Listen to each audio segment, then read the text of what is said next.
तो आईपीएस पूरन suicide case में ताजा अपडेट आपको दे देते हैं। आपको बता दें, जारी है आईपीएस पूरन कुमार का पोस्टमार्टम। चंडीगढ़ पीजीआई में पोस्टमार्टम की वीडियोग्राफी भी इस वक्त चल रही है। इसके साथ ही एसडीएम और एसआईटी की निगरानी में पोस्टमार्टम हो रहा है। पोस्टमार्टम के लिए डॉक्टरों की एक स्पेशल पैनल को बनाया गया है। तो तकरीबन 7 दिन के बाद आज पोस्टमार्टम जो है वो हो रहा है आईपीएस पूरन का। और आपको बता दें कि इससे पहले लगातार उनके परिवार की तरफ से ये मांग थी कि जब तक जो डीजीपी हैं उन्हें नहीं हटाया जाता तब तक पोस्टमार्टम नहीं होने दिया जाएगा। डीजीपी को छुट्टी पर भेजा गया हरियाणा के, और उसके बाद आपको बता दें कि परिवार जो है वो पोस्टमार्टम के लिए राजी हुआ है। चंडीगढ़ पीजीआई में आपको बता दें जानकारी जो सामने आ रही है, पोस्टमार्टम इस वक्त चल रहा है और इसकी वीडियोग्राफी भी हो रही है। एसडीएम और एसआईटी की निगरानी में पोस्टमार्टम हो रहा है और पोस्टमार्टम के लिए डॉक्टरों का एक स्पेशल पैनल जो है वो बनाया गया। लेकिन वहीं दूसरी तरफ आपको बता दें, हमारे सहयोगी का रुख कर लेते हैं। गुरप्रीत इस वक्त हमारे साथ जुड़ गए तमाम जानकारी साझा करने के लिए। गुरप्रीत, क्या कुछ अपडेट है इस वक्त?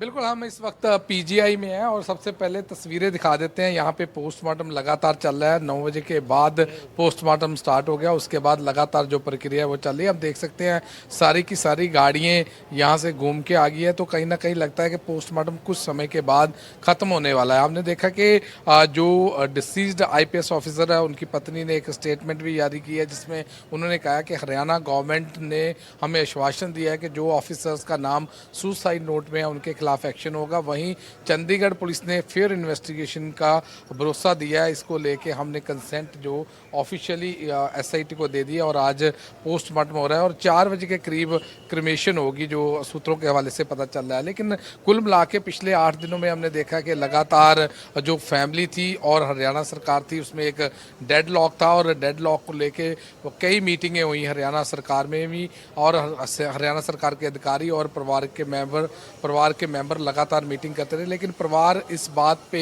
अड़ा हुआ था। उसका ये कहना था कि जब तक डीजीपी हरियाणा और एसपी रोहतक को वहाँ से बदला नहीं जाता तब तक हम पोस्टमार्टम नहीं करेंगे। कल हमने देखा कि हरियाणा सरकार का एक्शन हुआ, हरियाणा डीजीपी को छुट्टी पे भेज दिया और उसके बाद राहुल गांधी यहाँ पे आए, चिराग पासवान आए। चिराग पासवान ने उनको आश्वासन दिया और आश्वासन देने के बाद उन्होंने कहा कि जो भी जस्टिस होगा वो आपको इस केस में मिलेगा। लेकिन देर इवनिंग हमने देखा कि चंडीगढ़ पुलिस को कोर्ट का दरवाजा खड़काना पड़ा जब पोस्टमार्टम के लिए ये अनुमति नहीं दे रहे थे, कंसेंट नहीं दे रहे थे। तो कोर्ट ने एक ऑर्डर भी निकाले थे, परिवार को कहा था कि आज उसका रिप्लाई फाइल करें। लेकिन लेट नाइट जो मीटिंग हुई सर एसआईटी के मेंबर्स की परिवार के साथ, तो परिवार ने कहीं ना कहीं कंसेंट दे दिया। तो कुल मिला के ये कहा जा रहा है कि आश्वासन बिल्कुल। गुरमीत, आप नजर बना के रखिएगा इस खबर पर। वापस लौटेंगे आपके पास एक और बड़ी जानकारी अपने दर्शकों को दे दे। पोस्टमार्टम के बाद आईपीएस का अंतिम संस्कार होगा। एएसआई संदीप लाटर सुसाइड में परिजनों का बयान भी अब सामने आया है। पोस्टमार्टम और अंतिम संस्कार से जो परिजन है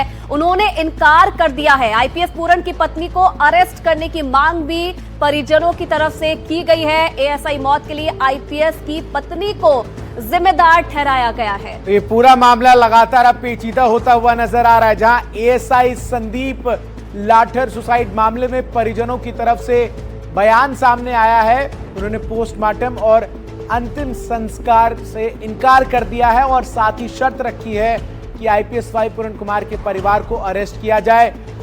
संदीप के भाई का क्या कुछ कहना है, जरा एक बार सुन लेते हैं। बिल्कुल ईमानदार था जी। उसका यहाँ भी बैंक का भी कर्जा, उसकी जमीन पे भी। हकीकत बात तो यह है, उसका बाप की पेंशन मिली थी, उसने उसकी जमीन भी है 9-10 किले। मतलब यह तो कोई कह नहीं सकता जी वो भ्रष्टाचारी होगा, कोई भी नहीं कह सकता जी। हमारे भाई ने तो देखो जी के बता सकाएंगे, कदम तो अच्छा टाया नहीं उन्हें।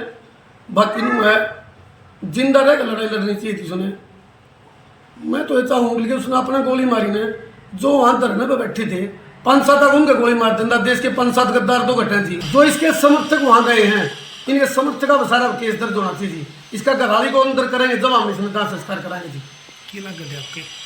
हमारा छोटा भाई था जी, 7-8 साल छोटा था मेरे से, हमारा चाचा का लगता है। पीछे बेकार में बच्चे कितने छूट गए? इसके जी 2 गुड़ियाँ हैं और एक लड़का 7-8 साल का, 5 बहनें इसके जी, 4 बुआ जी। यूँ देख दो उनका भरण पोषण कौन करेगा? हम पूरे प्रकरण की जांच चाहें, जितना भी जो भी हुआ शुरू से लेकर अब तक की। पोस्टमार्टम करवाने जा रहे हैं? नहीं नहीं, हम अपने घर ले गए। और चलिए इस खबर पर और ज्यादा जानकारी देने के लिए हमारे संवाददाता मुकेश सिंह सेंगर हमारे साथ जुड़ गए।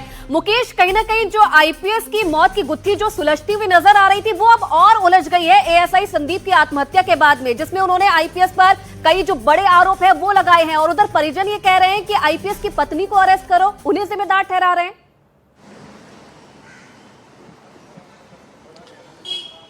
देखिए, बिल्कुल पिछले 8 दिनों से इस पूरे मामले की जांच रुकी हुई थी क्योंकि चंडीगढ़ पुलिस के जो टॉप सोर्सेस हैं उनसे हमारी बात हुई थी। उनका कहना यह है कि पिछले 8 दिनों में इस पूरे मामले की जांच बिल्कुल नहीं हो पाई थी क्योंकि परिवार ने पोस्टमार्टम कराने से इनकार कर दिया था। उनका शव यहाँ पर जहाँ पर मैं खड़ा हूँ चंडीगढ़ पीजीआई में पिछले 8 दिनों से रखा हुआ था। दूसरी बात यह है कि जो मौके वारदात पर पुलिस गई थी वहाँ पर सबसे पहले जो पूरन कुमार के साले हैं उन पर एलिगेशन ये है कि उन्होंने पुलिस को घर के अंदर दाखिल होने से मना कर दिया था। हालांकि बाद में पुलिस गई और अंदर जांच की, लेकिन जो भाई पूरन कुमार का लैपटॉप था वो उनकी पत्नी ने अब तक हवाले नहीं किया है कि और पूरन कुमार ने इसी लैपटॉप पर अपना सुसाइड नोट जो है ड्राफ्ट किया था और इसी लैपटॉप से अलग अलग लोगों को मेल कर अपना सुसाइड नोट भेजा था। तो कुल मिलाकर इस पूरे मामले की जांच अब तक रुकी हुई थी। अब ये माना जा रहा है कि जिस तरह से कल पूरा घटनाक्रम हुआ है, जो वाई पूरन कुमार के खिलाफ करप्शन की जांच कर रहे थे संदीप लाठर, उन्होंने खुद गोली मारकर आत्महत्या कर ली है और उन्होंने भी एक सुसाइड नोट छोड़ा है, एक वीडियो भी बनाया था जिसमें उन्होंने वाई पूरन कुमार पर काफ़ी गंभीर आरोप लगाए हैं करप्शन के और उनके जो गनर हैं उनको भी संदीप लाठर ने 6 अक्टूबर को गिरफ्तार किया था। उन पर आरोप यह था कि 2.5 लाख रुपए वो मांग रहे थे। मुकेश, तो कुल मिलाकर दोनों ही खबर और सामने आ रही है, जरा मैं दर्शकों को बता देता हूं फिर आपका रुख कर रहा हूं। संदीप लाठर के सुसाइड नोट में राव इंद्रजीत का नाम है, वीडियो में भी संदीप ने राव इंद्रजीत का जिक्र किया है। संदीप का आरोप है कि आईपीएस ने इंद्रजीत से 50 करोड़ की डील की है। हत्या के मामले से नाम हटाने के लिए बड़ी डील हुई थी और हरियाणा का नामी गैंगस्टर है राव इंद्रजीत, जिसका जिक्र यहां पर हो रहा है। आपको बता दें कि एल्विश यादव के घर फायरिंग के बाद आए पोस्ट में राव इंद्रजीत का नाम भी शामिल था। मुकेश का एक बार फिर से हम रुख करते हैं। मुकेश, इस पूरे मामले में अब ये राव इंद्रजीत कनेक्शन कहां से आया है और इसकी तार कैसे जुड़े हुए संदीप लाठर के साथ? देखिए, राव इंद्रजीत यादव, इसका पूरा नाम राव इंद्रजीत यादव है और ये हरियाणा का ही रहने वाला है, सोनीपत के आसपास का। और पुलिस के मुताबिक ये टॉप मोस्ट गैंगस्टर हिमांशु भाऊ के लिए काम करता है, इस समय अमेरिका में है। और सबसे बड़ी बात यह है कि जो शराब कारोबारी रोहतक का रहने वाला है, जिससे वाई पूरन कुमार पर यह आरोप है कि वो उनसे पैसे मांग रहे थे, वो उस कारोबारी को भी हिमांशु भाऊ ने ही धमकी दी थी। तो राव इंद्रजीत हिमांशु भाऊ के लिए काम करता है और संदीप लाठर ने आत्महत्या के बाद राव इंद्रजीत का नाम लिया कि उसको बचाने के लिए, एक हत्या के मामले में बचाने के लिए उससे 50 करोड़ की डील वाई पूरन कुमार ने की। तो अभी तमाम जो ये सीरियस आरोप हैं इनको लेकर जांच चल रही है कि आखिर ये जो आरोप हैं वो सही है नहीं है। लेकिन इसमें 2 चीजें जो निकलकर सामने आ रही है वो पहली ये है कि क्या ये मामला एक दलित अफसर को परेशान करने का है या फिर ये मामला करप्शन से जुड़ा हुआ है। इन दोनों एंगल से चंडीगढ़ पुलिस जांच कर रही है।